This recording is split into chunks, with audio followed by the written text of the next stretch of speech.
Welcome to the Dancing Italian Urban Farm.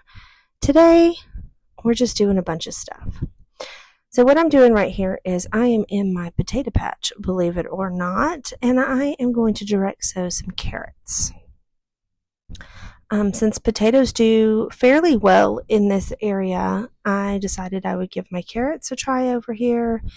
I don't have real good luck with carrots, so we shall see if they do well over here or not. So, I'll, say a little prayer and keep your fingers crossed for me and my carrots. All right, now we're in my kitchen and we're going to get some stuff done in my kitchen with some sourdough. I'm going to make some sourdough pancakes here. So I just take some sourdough discard and I'm going to add some flour to it and get that all stirred up. And then I'm going to let that sit for a while so it can ferment for a little while. I'm telling y'all, these crackers are amazing. They taste just like, those little square cheese crackers. They're delicious. Anyway, I'm going to go ahead and feed my sourdough starter while I have all this stuff out. And then we're going to move on to working some more with the crackers. Now for these crackers, I am going to get out a Silpat so that I have a nonstick surface to work on, and I'm going to add my butter to my cracker dough here.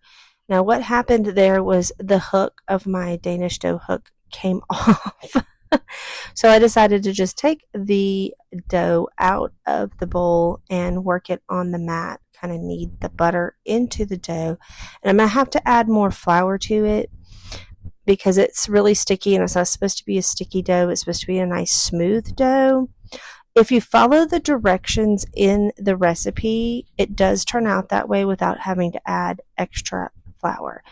Now, another factor here is also it was really humid in Mississippi when I made these crackers. So that was a factor as well. But I'm going to divide the dough into 2 portions and I'm going to wrap those in plastic wrap and stick them in the refrigerator. And then I will finish those up later. And I'm just going to clean up a little bit and then I'm going to move on to making dinner. And for dinner, I'm going to make one pot spaghetti. Now all I do is I add in 2 pint jars of ground meat and then 2 cans of tomato sauce. I put in a little bit of water and a bone broth packet. You can get those you're supposed to make them and then drink them, but I like to add them into sauces for the added nutrients. I put a little tomato paste in there. I added in some oregano and some basil I grew in my garden.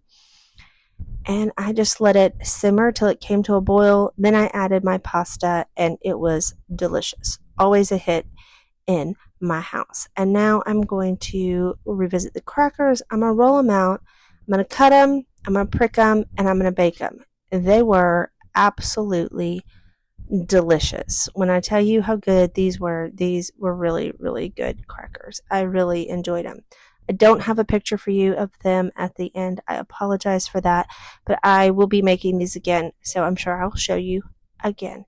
Thank you so much for joining me today at the Dancing Italian Urban Farm, and we will see you next time.